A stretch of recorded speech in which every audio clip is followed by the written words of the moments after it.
And I finally found Maharaji. Maharaji said,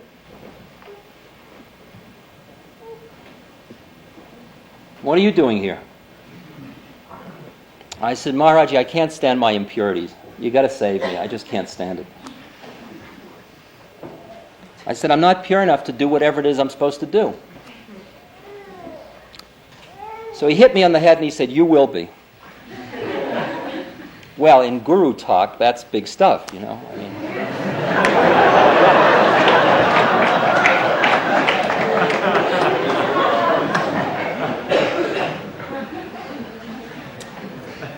so I watched for immediate effects.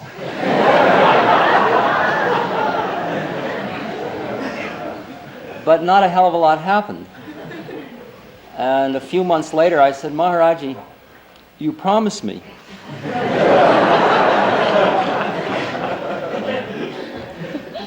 And he pulled my beard and he laughed and he said, "You will be." And a year and a half later, in '72, when he was throwing me out of India again, I said, "Look, Maharaji, you can't send me back to America. I'm still a mess."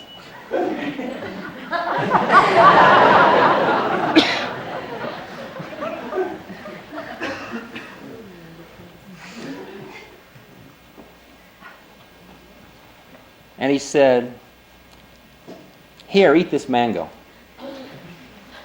So I took that mango. And there were all these other devotees around, and I wasn't going to share that mango with anybody. You know? I just took that mango into the bathroom. I would have eaten the seed if I could have. You know? I even thought if I plant the seed, I'll get more mangoes, and then I can liberate others. You know? The mango. It's the mango. Mango Baba.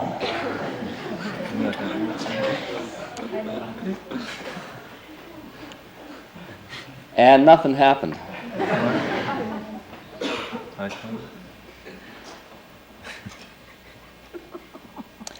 But he said to me,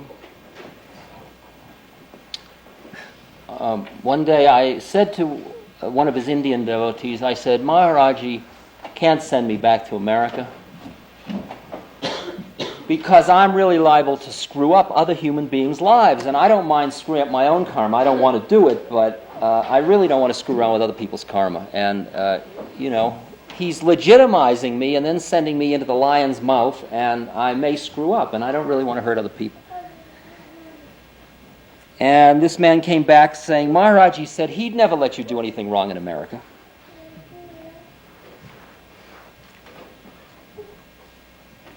And when I came before Maharaji, I said, "Maharaji, can't you see how impure I am?" See, and he looks.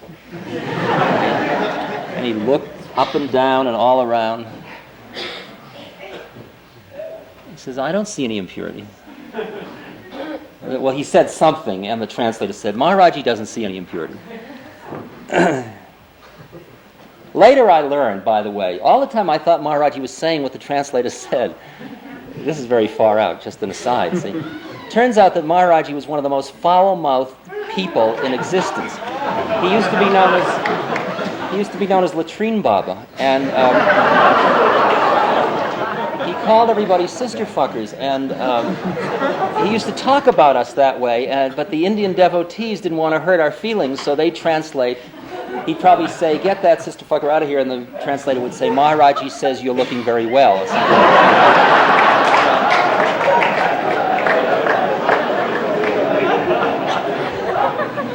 It's really hard to know what the transmission was at any time and form. But at any rate, I came back to America in '72 with the clear protection that Maharaji had guaranteed I could do nothing wrong, which meant he was taking on my karma, which gave me license to do anything. You understand? And that was really the worst thing he could have said. Because I would let myself go further and further out and out and out and say, well, I'll try that, because after all, it's in the moment, and he said he'd never let me do anything wrong, so it must be protected.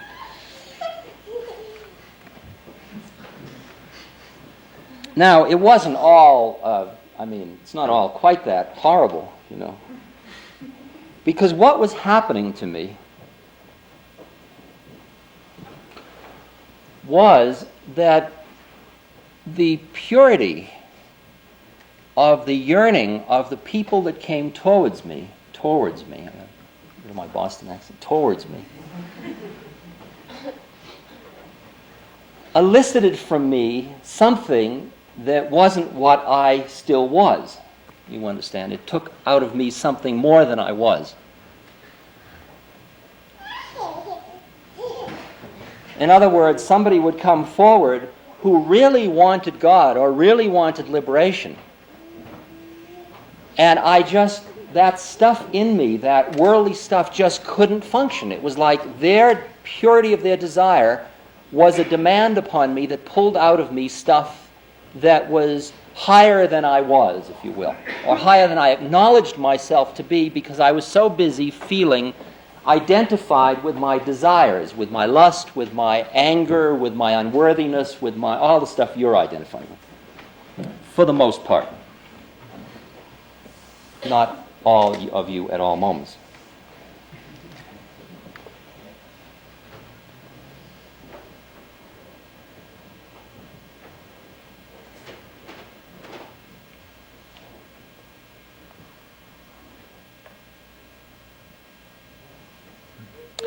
But all the time,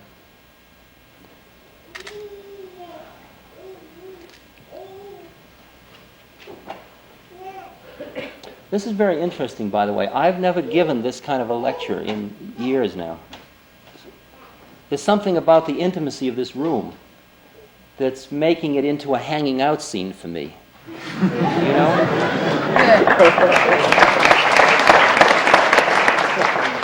Usually I get up and I go up till I'm practically stiff, and I start in God is light, or breathe into your heart, and I just start to take us all up. And we can go up later. I mean, that's okay with me, but I keep you down.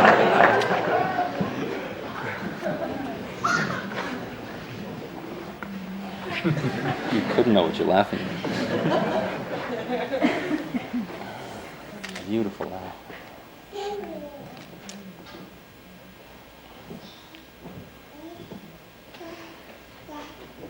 But you see, I'm caught just like you're caught in the predicament that we are in the world, and we are in an incarnation, and we have babies and jobs and world and parents and karma that we're working out, and we can't sort of say, hey, just hold it, don't move until I get enlightened, because I don't want to hurt you.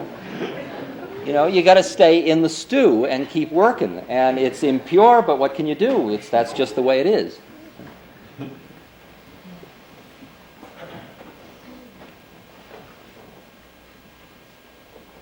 The only added burden that I had was that people were looking towards me to liberate them. And what a horror for people to look towards you to liberate them when you can't liberate yourself. It's like the statement is made in India, if you're caught in quicksand, you can't free another. Or if you're bound in chains, Ramakrishna says, you can't untie the hands of another. And I kept saying to everybody, watch it. I kept, giving a disclaimer. The management takes no responsibility. I'd say, I am not enlightened, I'm not realized, I am I'm not a teacher. I'm full of hang-ups, I'm one of us, just talking to us. Just take me for what it's worth. If it doesn't touch your heart, forget it. It's probably phony. Okay? And I said that every lecture. I just kept saying it again and again. And that sort of got me off the hook. Or sucked everybody in deeper, whichever way you want to look at it. The power of apparent honesty.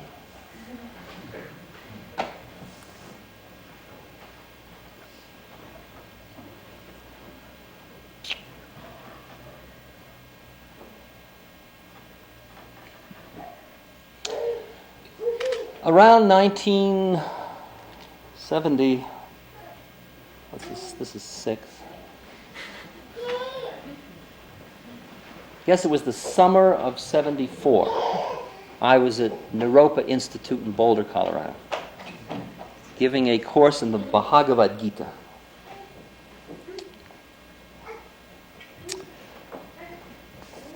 Now, it was a great summer. There was no doubt about that. We all had a fascinating time. There was a great spark between Trungpa Rinpoche and me, and it was all like a tennis match. And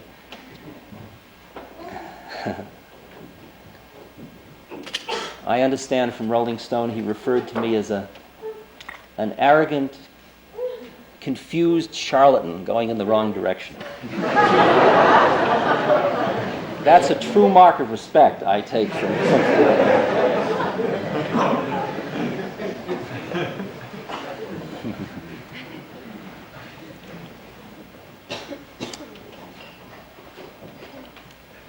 Well, it was a pretty strange summer.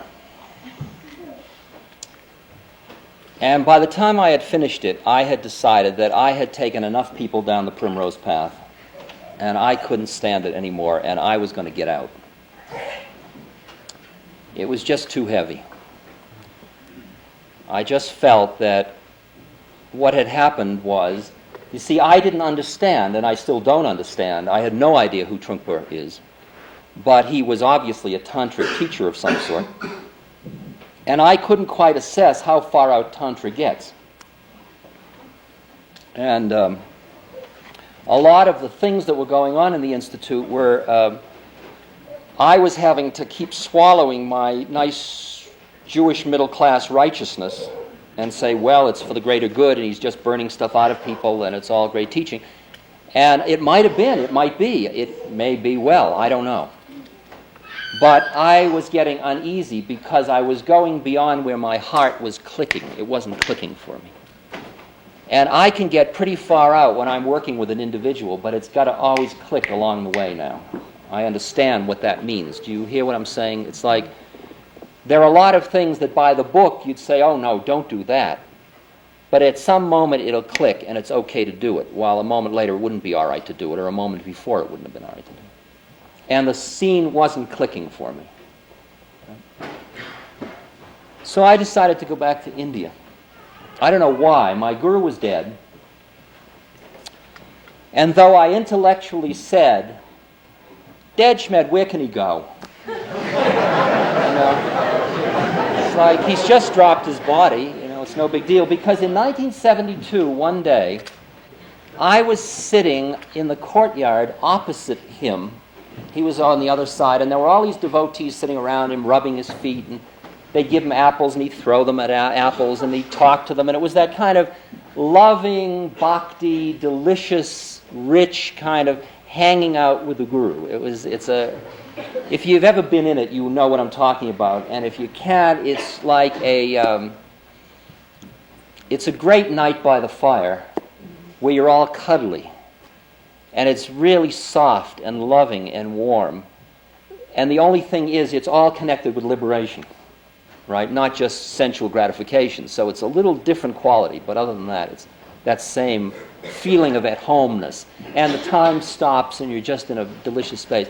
And I was sitting across, watching all this going on, and saying, boy, they're all hung up in his form. You know, I don't really care if I never see him again. I love him. I love him tremendously. But that isn't it. I'm not going to spend the rest of my life rubbing his feet. I mean, that isn't what this is all about. I have to go beyond seeing it in him and not in me. In other words, the guru, it's called Guru Kripa, is a method of pursuing or following or devotion to the guru. But ultimately, every method is a trap, and you've ultimately got to consume the method. You've got to go beyond the method. And ultimately, the way it works is, I remember sitting with Maharaji one night, late in the afternoon. It was just sort of sunset. It was a beautiful, quiet moment in the temple. And I sat, and he was talking to me and throwing things and patting me and doing all the kind of stuff he does. And I decided I'm not going to be sucked in by it. That's like, that's the melodrama on this plane. And everybody's always sucked in by it, but forget it. I'm going to focus on my third eye, and I'm just going to meditate. Screw him. I'm just not going to do it. I'm just not going to look. You know, I won't respond. He can throw the apples. I'm not going to catch him. Nothing. So I focused on my third eye, and a minute later, this Shakti started to pour into me, and I started to go like this, and he went over on his side and pulled his blanket over his head, and he started to snore. And suddenly the universe started to fall away from me, and then he sat up, and he said, and I was getting stiff and going into samadhi, and he said to the translator that was there, he said, ask Ramdas how much money Stephen makes. See? And I heard that. It's like the plane has just left Aspen. It's just lifting up over the mountains, and you see somebody down in the airport waving. You know, it's from that distance, that kind of thing. I heard him, ask Ramdas how much, and I thought, oh, wow, you know, where's that coming from? And I heard the devotee say, oh, Baba, I can't bother him, he's meditating. And he says, ask him, never mind, he's meditating. And the guy was so apologetic, and I had to come down. You know, you got to turn the plane around, go into the landing pattern, and you finally land. And I land, and I came down, I finally said, $30,000. And then I went back up. I wasn't going to really. And I began to see that he was like a set of infinite doorways, and that if you grabbed on the physical plane, that's what you got. And if you didn't get hung up on that, you got the astral one. You started to meet Shiva or Hanuman or whoever. And if you didn't get hung up in that one, which is very seductive, by the way, because it's fun to have Christ walk into the room, or, you know, Shiva dance for you, or the Divine Mother come and offer her breast, or something like that. But if you can say, yeah, baby, that's fine, but that's not what I want, you know, I'm going for broke. And that too, tattvamasi, all that stuff, keep going, you know, step aside, please, here I go. You just keep going through the doors, and you keep going beyond guru. You go beyond the dualism. And it's a method of merging in which you finally close in, and then you understand what Ramana Maharshi said when he said God, guru, and self are the same thing.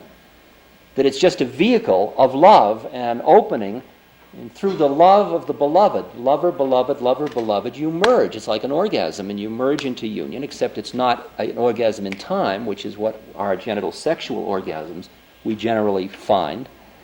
It is something where you merge in, and then you never unmerge when you finally merge. You may be in form separately, but you are always merged. There's only one of it after that. That's what a realized being is. There's nobody there. There's just forms acting. Well, that's later. Maybe, I don't know. If I promise, then I got to put into the computer to remember to close that thing, so I don't know. I used to lecture in the acid days, and I would get 6 or 7 digressions going at once. And the audience would all be hanging, and I'd be hanging, whether we were going to drop one of them along the way, you know. And I remember going home one night feeling very satisfied with the evening, and in the middle of the night waking up realizing I had left one unclosed, you know? And knowing somebody in the audience knew, you know, with all my, somebody knew.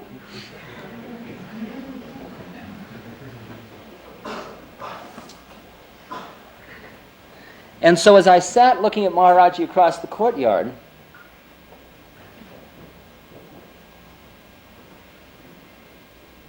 see, we've got 3 going now. We've got social responsibility, we've got Naropa, and we've got Maharaji in the courtyard. Okay. And the mountains, we've got the mountains going too, we've got 4. Don't be sloppy. Can't be lazy in these gatherings. You've got to work too. Whenever anybody has enough, you should go home, by the way. Okay? Because this is like hamburger or veggie burger. It just keeps coming out and coming out and coming out, you know. I mean, it's just so much stuff, and you know what you need, and don't take more than you need. It doesn't go anywhere. There isn't an in conclusion, let me say, you know. It's not like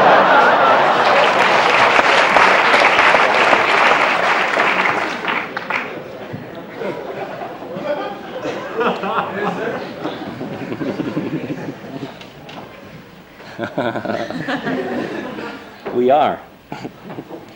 Okay. As I sat across from Maharaji in the courtyard,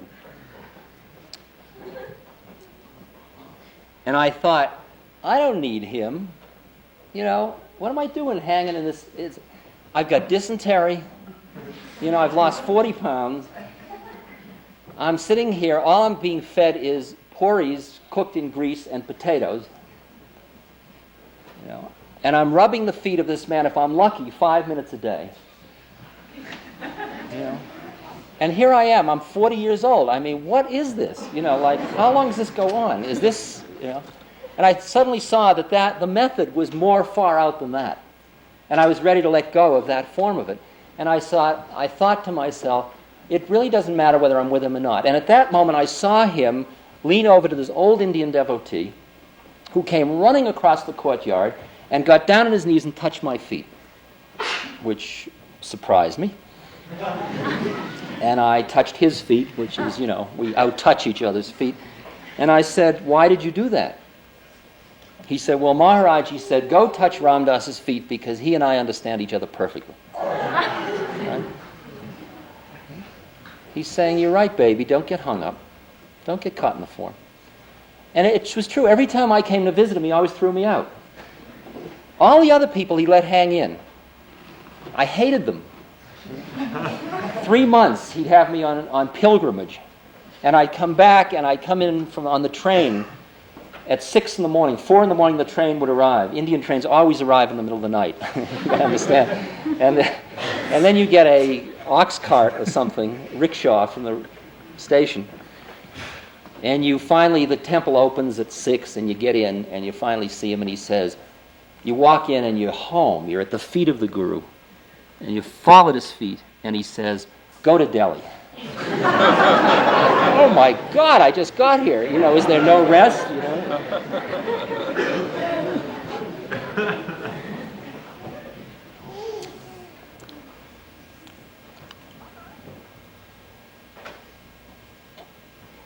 So he was dead, but I thought, well, I didn't need him anyway.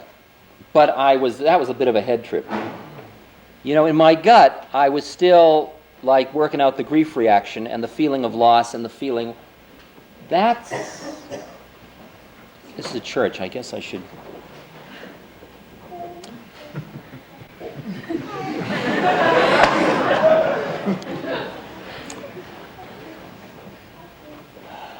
That son of a bitch has walked out on me and left me.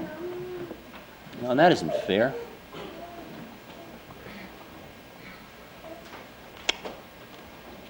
Even though I remembered what Ramana Maharshi said when he was dying of cancer and his arm was cancerous, and they said, Babaji, Bhagawan, you have all these powers, heal yourself. And he said, no, this body's all used up. And they started to cry and they said, oh, Bhagawan, don't leave us, don't leave us. And he said, don't be silly, where could I go? Like, all I'm doing is dropping my body. It's no big deal. I'm not going anywhere. That's your problem. That's like somebody coming up to you and saying, I'm selling my Chevrolet, and you say, oh, don't sell your Chevrolet, don't sell your Chevrolet.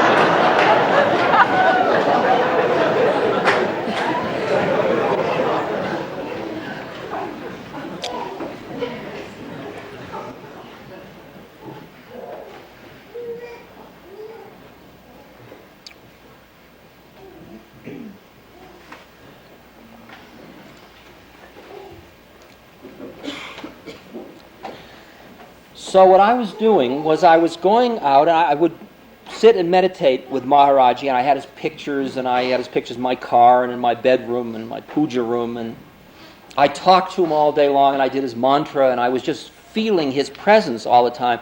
But he still had split, and I wasn't too sure, but it seemed okay. And I felt like he was guiding me, and every time something good would go, I'd say, thank you, Maharaji, and every time anything bad would go, I'd say, it's a good teaching, Maharaji, thank you. You know, and I had the whole game going, but it was a little bit here. It wasn't fully right here. Right? So I've now left Naropa, and I'm going to go back to India. I don't know what I'm going back for, but I figure I'll do some Buddhist meditation or something, and that'll be good. Clean up my act a bit.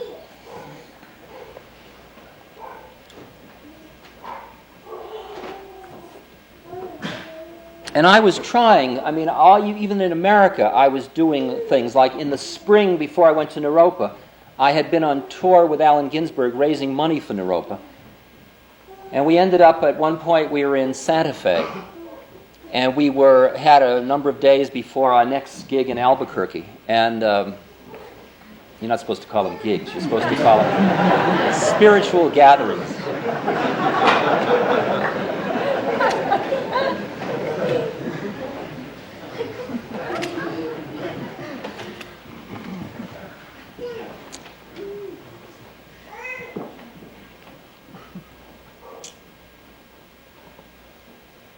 And we were in a sauna bath.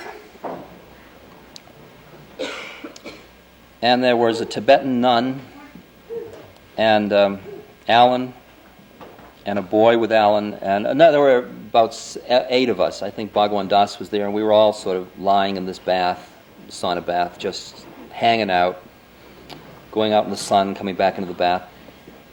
And a telegram arrived for me saying, the Rohatsu Dai Sesshin is being held at Mount Baldy in Los Angeles. This is the most difficult of the Zen sittings each year. We are holding a space for you. It starts, which was the next day. Now, I didn't ask them to hold a space.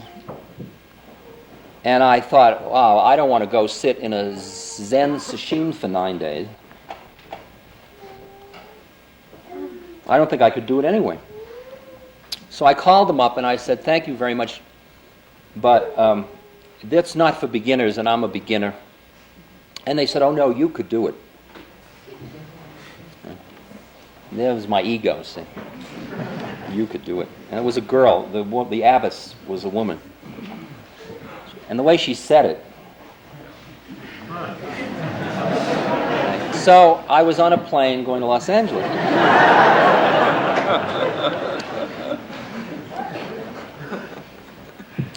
And I arrive at the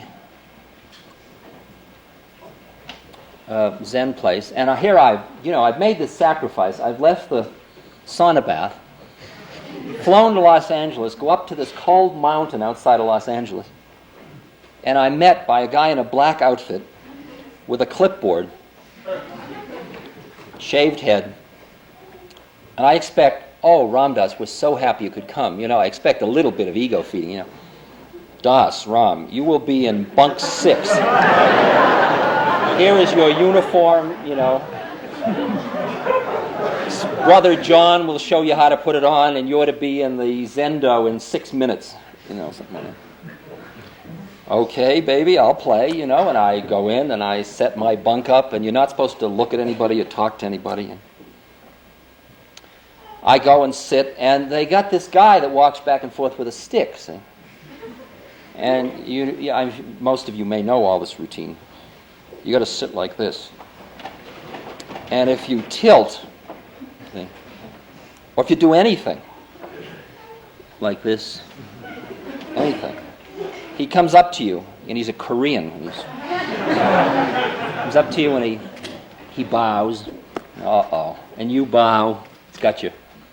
And you put your hands down like this, and he hits you 3 times on the shoulder with his stick, which is supple, and it stings, right?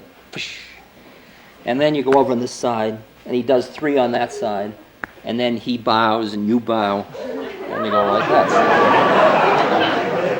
9 days, okay? Up at 2 every morning, with 4 minutes to get from sleep into the Zendo. Dressed, washed, right? Toileted.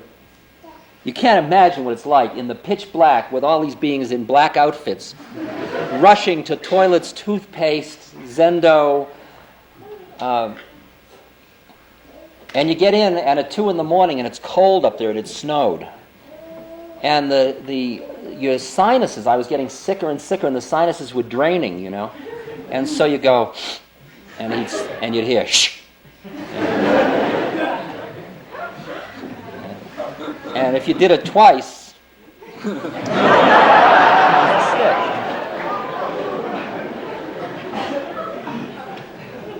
and there was a guy on the next cushion.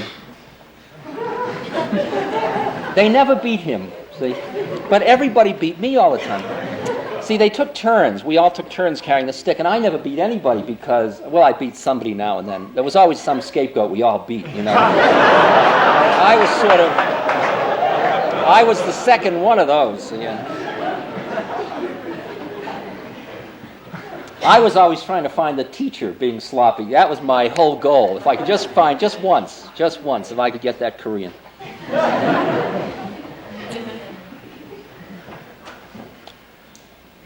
So this guy in the next zafu never, and you were only allowed, see, he walked in front of me when we went to breakfast. We had to walk in single file, we had to run, see. And in the night, all you'd see is his sneakers, and the sneakers were too big for him, and he kept flopping. So I spent 9 days watching these flopping sneakers, and his name was Leonard Cohen. He's a singer that you must know. And nobody ever hit him, see. Me, they were beating to a pulp. And I was getting sicker and sicker, and I was plotting how to get out of this scene. You know, I was thinking, could I have a telegram saying I'd been called away, or, you know, an emergency, or remember I had a lecture or something, and I was getting sicker and sicker and sicker. 4 times a day you went in to visit the Roshi, who was this tough, squat Japanese, and about 65. I've told the story, so some of you have heard it, but it's a useful story in this context. The way I got meet this guy, was that there was a gathering at a Benedictine monastery of a lot of holy beings, supposedly, at one point, a year prior to that, and each of them did his trip on all the others. There was Swami Satchidananda, and there was this Sasaki Roshi, and Pierre Vilayat Khan was there, and there were Brother David from the Christians, and there was somebody from everywhere. And Shlomo Karlbach was there for the Hasids, and, you know, everybody, the teams were all represented.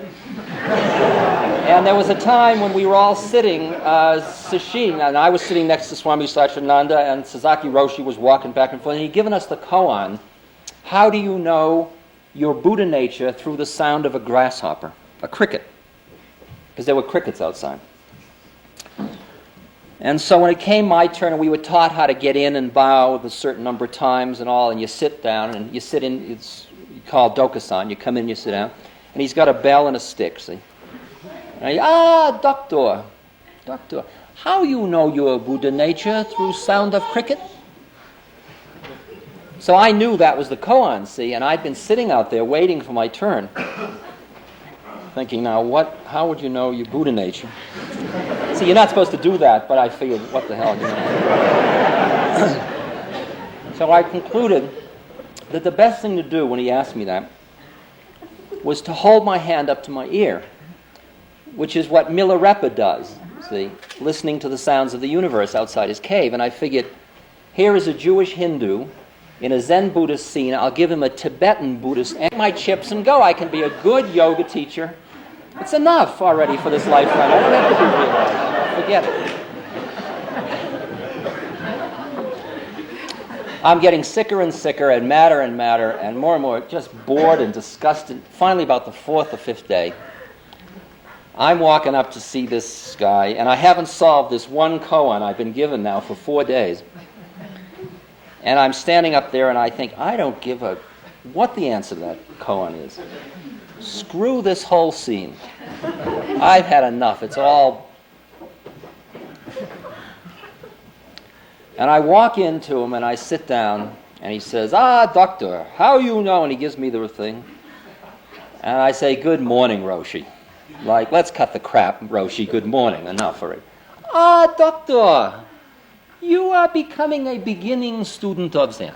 It's always the up level, right? Well, I walked 3 feet off the ground, you know. I mean, I really made it. Right? And the bushes were all burning, and the lights, the sky was all radiant. It's called a minus satori. And in the next 4 days, I was solving koans left and right. I was just in the flow. It was just, I had clicked in. I had freaked so badly, I had flipped in. And I thought, I'm enlightened. And it lasted about a week. It was what would be called a traumatic high. I'm getting technical in my analysis of the ways in which people get high. You can fall off a cliff and you can do the same thing. It's a trauma that pushes you, opens you very quickly, very dramatically. But it overrides your karma, and it's still there. And the minute it gets a chance, it sneaks back in and grabs you. pulls you back down. Okay? So I was, during those periods of time, working still in myself with things like that, and they would clean up my act, and I would get clean, and then I would come back into my stuff again, and I was just going up and down, the familiar roller coaster that we all know all too well, I assume by now. Okay, we've left Naropa.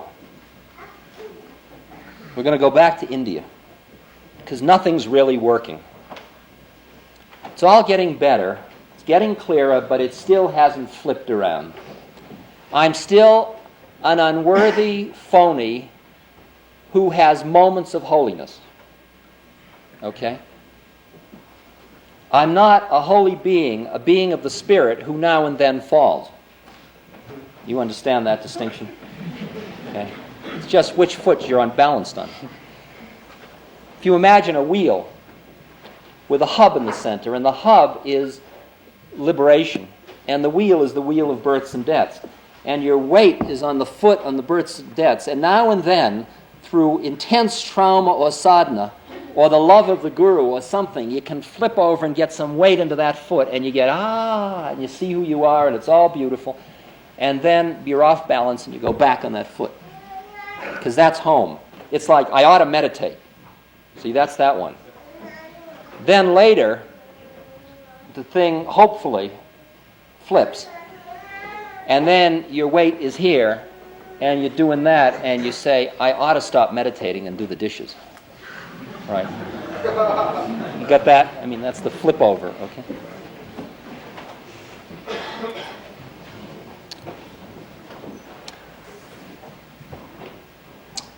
I am now in Pennsylvania on my way to India. I am in a very crummy motel. I'm going to watch the Senate Judiciary House Committee hearings. You remember those. Sam Ervin's follies. And there's a thunderstorm and the electricity goes off. So I am forced to meditate. It's too early to go to sleep. It's too dark to read. It's right by a major highway. I can't walk. So I got to sit, so I might as well meditate. I start to meditate, and who should appear in my room but Maharaji? Very clear. And he says to me, in whatever language you talk in those visions, you know, in your dreams, even though he may be talking Hindi and you only understand English, everybody understands each other perfectly. It's that one. It's the language of, well, you understand. He says to me, you don't have to go to India. Your teachings will be right here. And then he disappears. The vision is so solid, and I'm by now trusting enough in it, that I think, okay, I won't go to India. So I decide to go up to New Hampshire, where I have a cabin on my father's farm, and I'll go into the woods in the cabin, and I'll just hang out until it all becomes clear. So I'm passing through New York City. I go to a chiropractor, a friend of mine. Figure I'll get aligned on the way through.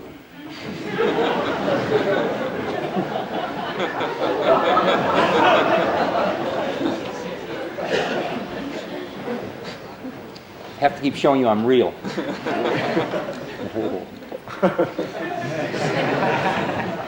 Don't get angry. It's all Leela. And there is a nice spiritual lady in New York who I have been friends with for many years. So I call her up. She teaches, she has group meetings in New York, and she works on many planes, mainly astral planes, and she has the unlikely name of Hilda. So I called up to say, hello Hilda, how are you? And she says, oh, Ramdas, I'm so glad you called. There's somebody you must meet. I said, well, Hilda, I really don't want to meet anybody. I'm on the way to New Hampshire. I'm going to sit in a cabin. She says, you've got to meet this person. I said, Hilda, look, I don't want to meet anybody. I've had enough people at Naropa. I really want to just go to my cabin. Nice talking to you. And I finish the alignment and I go over to visit some friends for a few hours before I head for New Hampshire. And I'm sitting there and in walks Hilda. She says, I've come over here because I heard you were here and you've just got to meet this woman. Hilda's in her 60s. I said, Hilda, dear, I don't want to meet anybody. She says, wait, let me just call her up. So she calls her on the phone, and she talks, and she says, Ramdas, she says you should come over because your guru is sitting in her basement.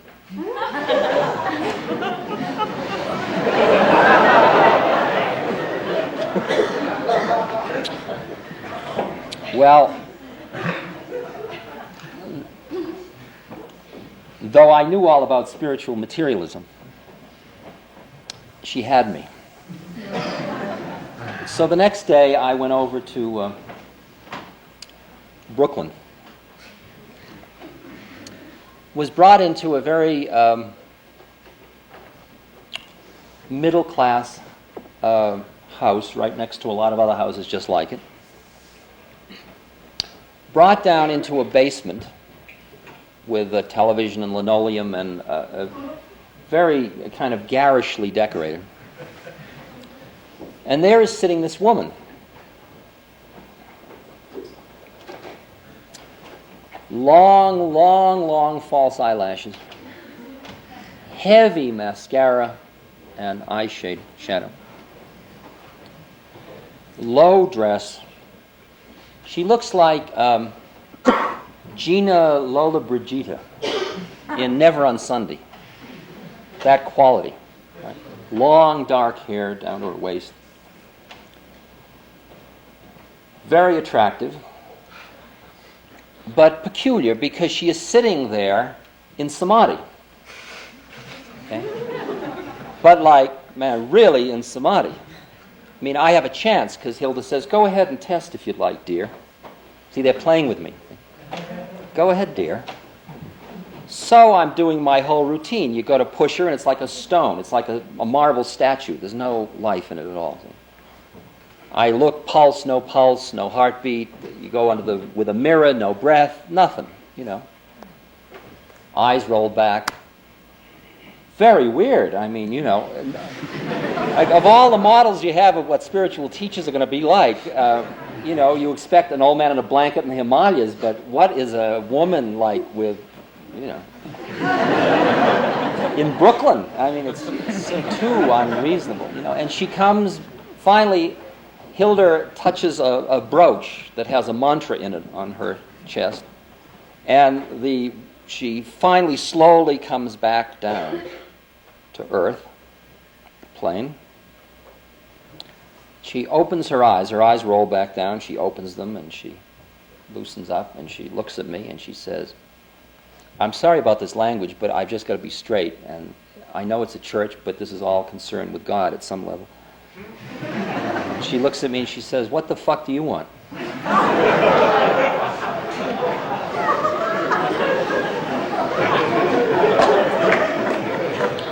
Now, of all the holy books I've read,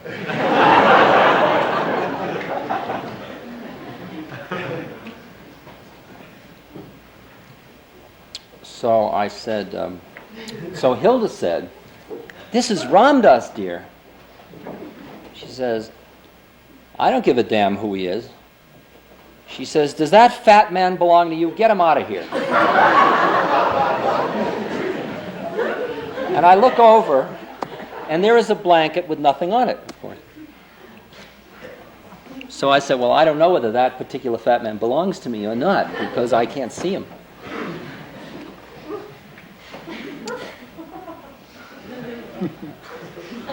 And at that point, she starts to go up, and she goes into a very sort of light trance, and Maharaji starts to talk to me through her. And he talks to me about total trivia in India. Like he talks to me about where they kept the rice in the temple.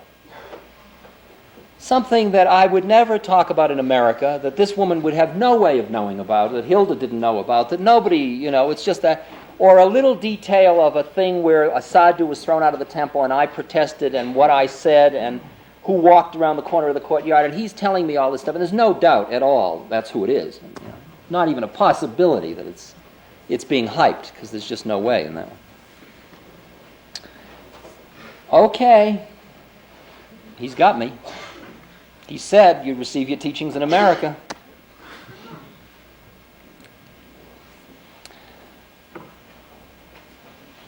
So I visit with her for a few days, and then I go up to New Hampshire, and she starts to telephone me every day for maybe 3 or 4 hours a day. And these telephone calls are very extraordinary, because on the physical plane is this 10th grade educated Brooklyn woman with, very crude, tough, straight Brooklynese. But as she changes levels of consciousness, her language keeps changing, and there are hours on the phone when out is pouring poetry that is so breathtakingly beautiful that I've never read anything like it on the human plane, because it's too precious to exist. It's like you can't stand it. You can't catch your breath. It's too beautiful. Just hours of it pouring out, all in beautiful, complex rhyming structure.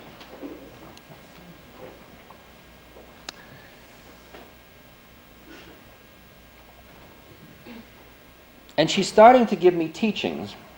And these teachings she is reading from a blackboard that is being written on by Jethro. That's Moses' father-in-law. That push you a bit out of shape? See, I've lost about half of you by now. So you say, oh, come on now, baby. Whoa. I mean, I'm in the same position you are, except it's happening to me.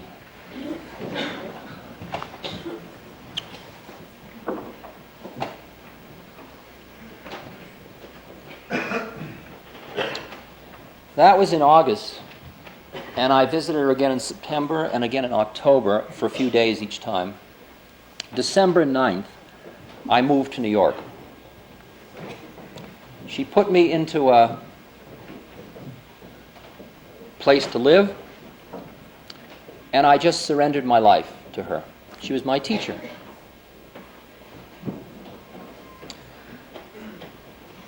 If there was one thing Maharaji said to me in the temples in India over and over again, he said, Ramdas, watch out for women in gold.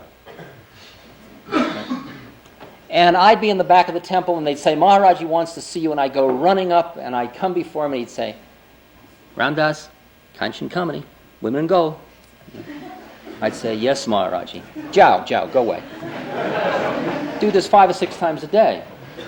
It seemed bizarre to me. I mean, it just didn't seem relevant, Here I am now at the feet of this woman, long, these plastic fingernails, dark red, heavy eyelashes, gold bracelets, gold rings, big, thick rings. Total, ugh.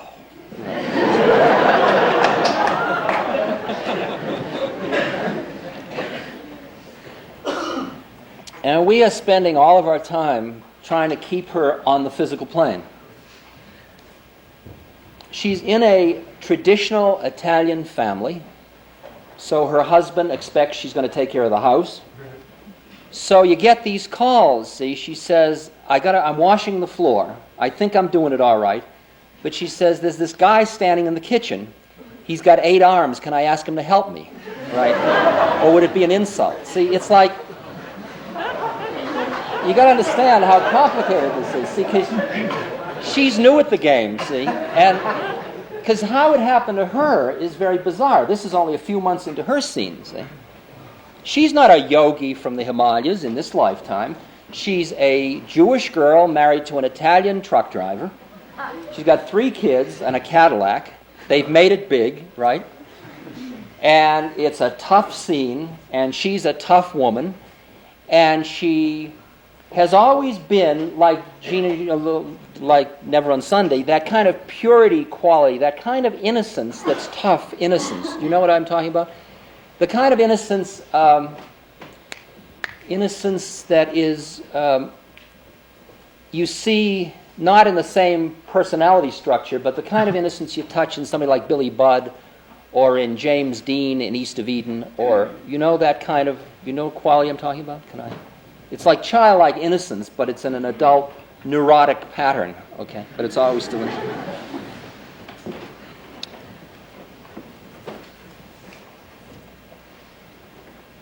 So she's overweight, and she decides to go to a dieting salon. And at this Jack LaLanne dieting salon, which is turns out to be her yogic teachers, they say to her, there's a breath that'll get you thin if you breathe in one nostril and out the other. They keep doing it, you'll get thin. She is a woman of great excesses, right? If you tell her to do it for 10 minutes, she waits until her husband goes to sleep, she's made love to him, then she goes into the bathroom, gets into the bathtub, and starts to do this breath for 5 hours. She wants to get thin like that. So. After several days of this, suddenly Christ appears in her bathroom. She says, "Look, what are you doing here? I'm a Jew."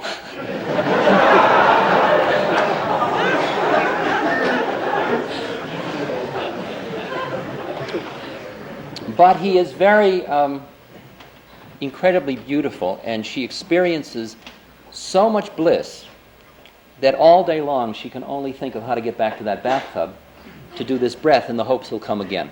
Okay? You all know what that feeling is like. So all day long she's housewife, goes to bed, makes love to her husband, which they've done every day since she was 15 when they got married.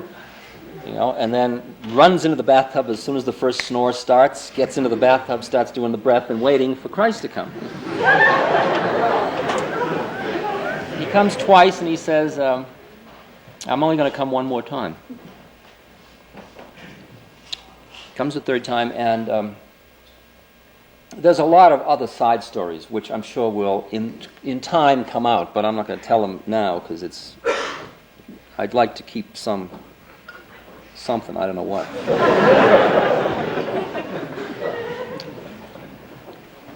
Are you tired yet? No. Should we go a little bit?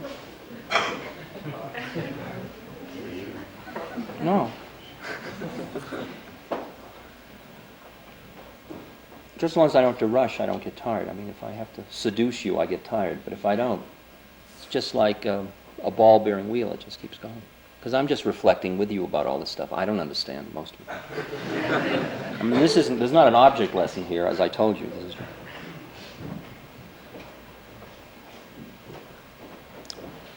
So she keeps meditating, and suddenly, one night, there is this fat man sitting on her toilet seat. As she describes him, he's sitting there with his tomatoes hanging out.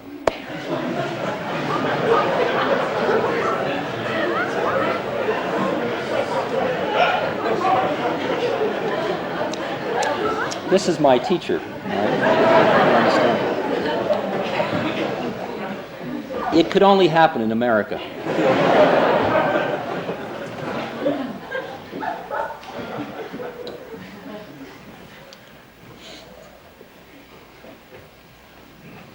And he won't talk to her.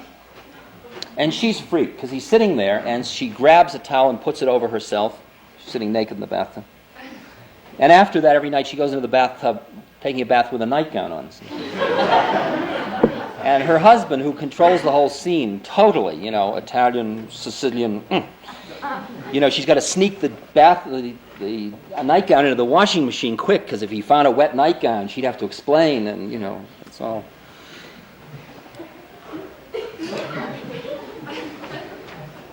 And night after night, this fat man comes, and all he'll do is go, He's sitting there. And she finally says, "Look, if you don't start talking, I'm going to throw you out. I'm going to tell my husband. Jig's up."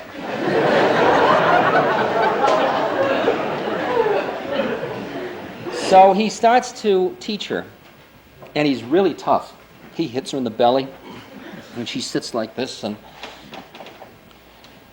he's teaching her all kinds of stuff. She has no idea who he is.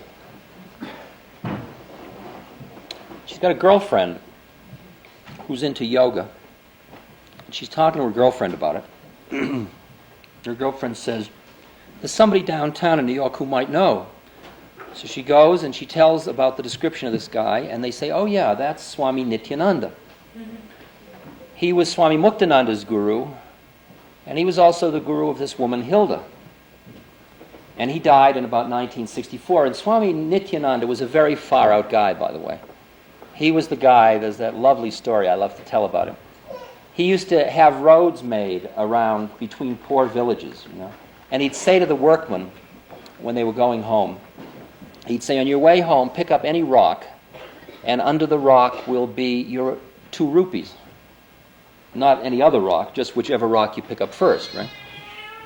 So they go home, and they all trusted him, because in India, see, people believe in all this, because miracles are part of the fabric of life, not like it is here. So they just pick up a rock near their home, and there'd be the 2 rupees, and they take it home. See, but the problem was that these were all new rupee notes.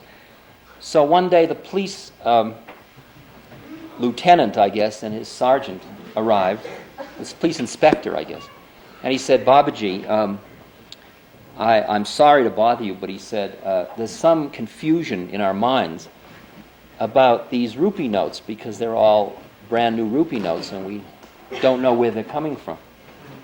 And he says, I can understand your confusion. I'll show you. Come, I'll show you where they're coming from. So he leads the inspector and his sergeant into the jungle, deeper and deeper into the jungle. And they come to a pond in which there are alligators. He walks into the pond and he calls an alligator. Alligator comes over and he opens the alligator's mouth, and he reaches in and he starts to pull out rupee notes. And the inspector freaks and the sergeant freaks and they all run away. That's the kind of guy he was.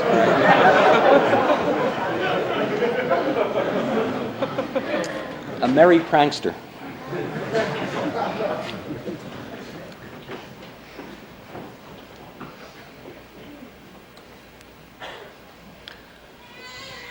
So she goes to see Hilda, and she sits down, and she comes into Hilda, and Hilda's been this nice spiritual lady who's lived in India for 18 years.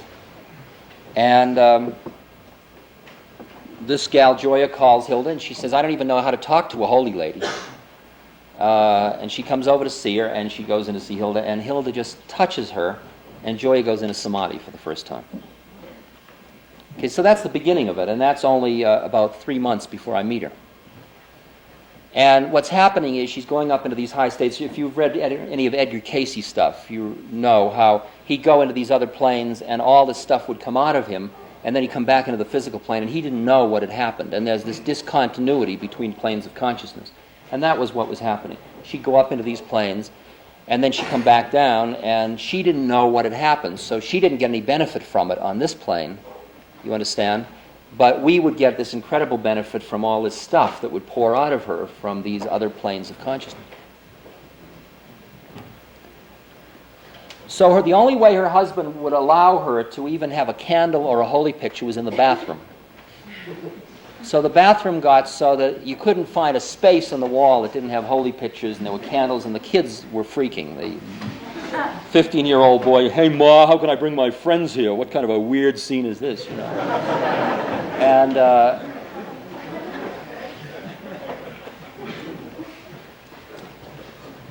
she was having very bad trouble keeping contact on the physical plane. Like I'd be on the phone, she said, I'm cooking dinner. And I'd hear a strange sound over the phone, and I'd say, well, what are you cooking? She'd say, just a minute. See, she'd be blind. This is very weird. Most of the time, she was outside of the physical plane, so she was seeing only through her third eye, not through these 2 eyes, so she'd be blind on this level. And it was very weird because I'd be sitting with her, she'd be driving on the parkway in New York, like 70 miles an hour in her Cadillac, with her eyes closed. Okay? She's watching it with her third eye from over the car, right?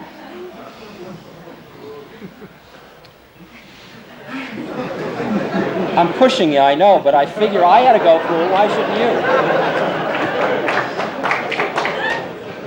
It's too heavy, go home. It's okay with me.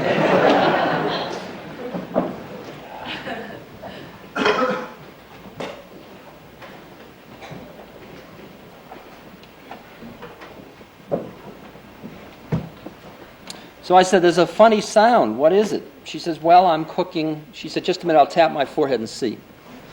She taps her foot and she says, I'm cooking meat. I said, that's a good thing to be doing. Yeah. I said, well, let's see. It still sounds strange. I said, do you have a pan? Where are you cooking it? In the oven? She says, no, on the stove. I said, that's good. I said, is there a pan? Just a minute. Oh, shit. And it was like she couldn't quite, she'd almost get it together, but not quite. You see, it would just be that little thing. She just forgot the pan. Everything else was together. You know? So her husband would sit down to dinner where the table was set and she'd put on like one piece of bread because she couldn't quite get it together, you know, or she'd order 7 roast beefs. You know, she couldn't, she just was losing her ground. She had lost all her sensitivity. She couldn't feel anything on this plane at all. She never felt where she walked. She could burn herself and have no feeling. She was almost like anesthetized on this plane. And was going in every night. Now, she got a little closet downstairs that was made over, that she was allowed to be in. And she'd lock herself in there at night, and she would go into samadhi every night, and then at 5 she'd set that internal alarm clock we all have that you've all used, and she'd then come out of it at like 5:23, get up quick, go up, get into bed with her husband. So at 5:30 he'd wake up thinking she had been in bed all night, and then she'd be a housewife as well as she could, with all us holding on to her with a telephone saying, come down, wherever you are, and her tapping her head, and you know. The husband would leave for work at 5 minutes of 7, and at 7 we'd come in. There'd be yoga teaching, house cleaning, everything going on for about 5 hours. At 1 o'clock when he comes home, at 2 minutes of 1, we'd all scurry out of the house, and the husband would drive up, and the house would be clean, and the food would all be cooked, and we'd have her down enough to walk out and say, hello, dear, and it was like, this went on. There were a few slips in the game. See, I mean, he'd take her to the dentist and she'd go stiff in the dentist chair, or she got the stigmata on Good Friday and she had to wear a bandana because there was a dinner party. And it's like, I mean, you're hearing all these bizarre juxtapositions of things where such a being you would usually say, wow, you know, and here it is that, hey, Ma, where's my underwear, you know, and I'm coming, you know. Come on down, no. She had just been talking as Socrates had been giving me teachings, right? Hey, Ma, you know, and there goes Socrates, and what is it? What's happening? Your son is calling you. You've got to come down. He wants his underwear. Now come down. We're all by this time totally, since we can't be around the house the hours when her husband's home, we're all on earphones at our houses, see?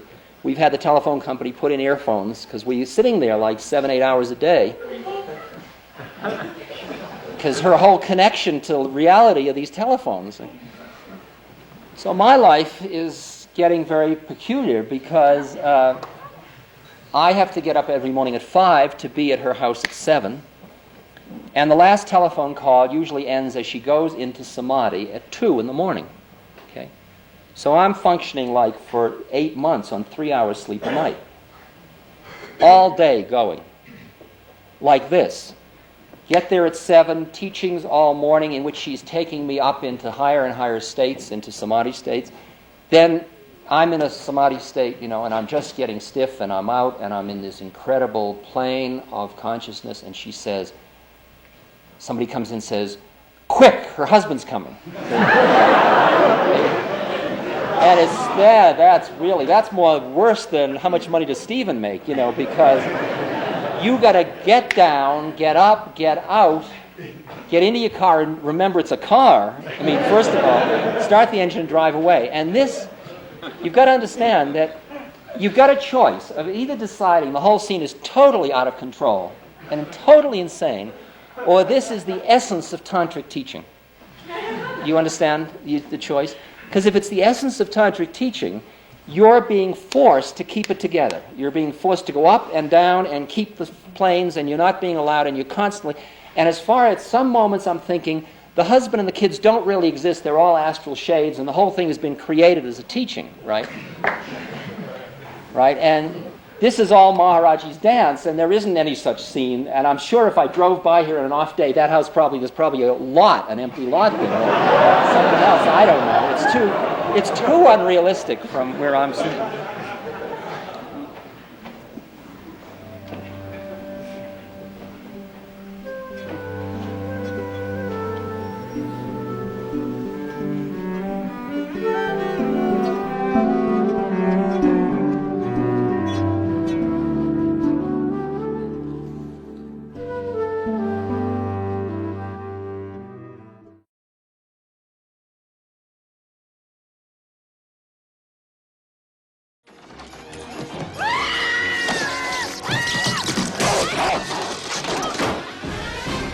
Gone. My God. What happened to you?